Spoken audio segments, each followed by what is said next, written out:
通知廚房。Yo， 大家好，我係通少，歡迎嚟到通知廚房。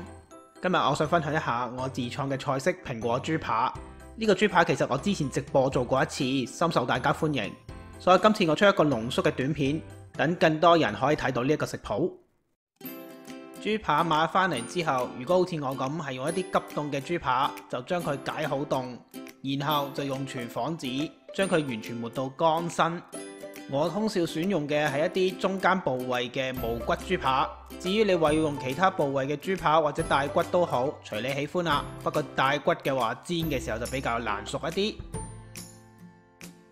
豬扒千祈唔好揀太瘦，肉入邊一定要帶有啲雪花嘅紋，咁樣佢煮完先會夠鬆軟好食㗎。至於你見到側邊有好厚嘅脂肪，咁我哋就可以將佢切緊啲，唔好完全將佢切走晒。脂肪層入邊亦都有筋，會令到豬扒煎嘅時候捲曲。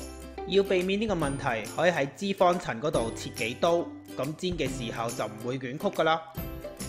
然後豬扒兩面，我哋用刀背井字形咁將佢拍鬆。至於詳細嘅情況應該點樣做，可以參考一下我一條比較舊嘅短片。喺呢個短片嘅煙火嗰度就有嗰條 link 俾你去重溫一下，參考下。喺舊嗰條短片入邊就會解釋得更多豬扒應該點樣處理同埋剁鬆佢。豬扒加入熒光幕指定份量嘅醃料，醃佢至少30分鐘，甚至過夜就更加好啦。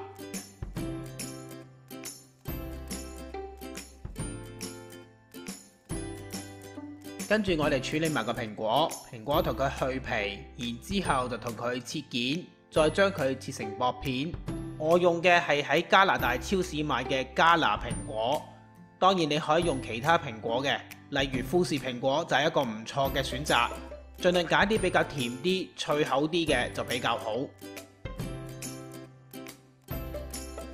蘋果切好片之後，我哋將佢放喺碟度，然後加入清水蓋過啲蘋果，之後再放一張廚房紙上去，咁樣就可以保護啲蘋果，防止佢哋氧化變黑。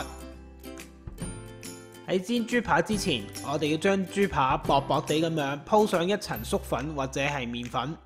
如果係用麵粉嘅話，用普通嘅中筋麵粉就可以噶啦。豬扒撲好粉之後，記得要燉一燉，將多餘嘅麵粉燉翻出嚟。鑊入面我哋加入1至2湯匙嘅油，用中大火將佢燒熱，然後我哋就可以加頭先撲好粉嘅豬扒落去。將一面煎好咗，就反去另外一面。豬扒總共要煎佢大概3至5分鐘左右，每面要煎過2次。塊豬扒就會由腍變硬，咁就其實已經係煎好噶啦。大家一定要小心自己嘅爐頭嘅熱力。我喺加拿大呢邊用嘅爐頭係 ceramic stove， 熱力比香港或者美國嘅明火係低好多，所以大家煮嘅時候一定要好小心留意自己嘅熱力。豬扒要煮得夠腍身好食，多汁嘅話就千祈唔可以煮到佢全熟。最安全嘅做法就係反完佢2次之後，你攞一塊較為厚身嘅豬扒出嚟，切開佢嚟睇下。如果佢入邊有少少微微嘅粉紅呢，就已經其實係熟噶啦，咁就好拎起啲豬扒啦。個鑊我哋洗乾淨之後抹乾佢，再加入1茶匙嘅油落去，用中大火燒熱咗佢。就可以加入洋葱同埋大概1茶匙嘅鹽落去，炒到洋葱變腍為止。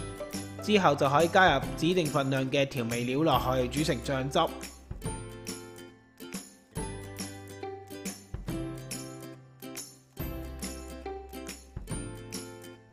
當個汁一滾起咗之後，試好味，冇問題嘅話就加入隔好水嘅蘋果片落去。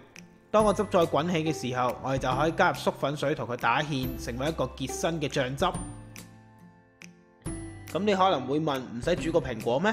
其實唔使嘅，蘋果煮得太耐嘅話，佢反而唔爽脆。將煎好嘅豬扒排好碟，淋上頭先煮好嘅醬汁，咁我哋嘅蘋果豬扒就完成啦。我通少煮嘅豬扒真係信心嘅保證。而呢個自創嘅醬汁亦都非常之受歡迎，好多網友睇完我直播之後試過都話非常之好食㗎。個醬汁酸酸甜甜，有好濃郁嘅蘋果味，用嚟餸飯真係一流㗎。冇話我唔提你，試嘅時候記得要煲多幾碗飯啊！最後嘥多你30秒提你，食材嘅份量已經寫咗出嚟啦，睇唔切嘅話就喺上述嘅網址重溫。要知道我啲食材用咩牌子嘅話，就睇睇呢個短片嘅info。睇晒成條片都仲有嘢唔明嘅話，歡迎你嚟到我 Facebook 嘅專頁或者 YouTube 呢度留言俾我。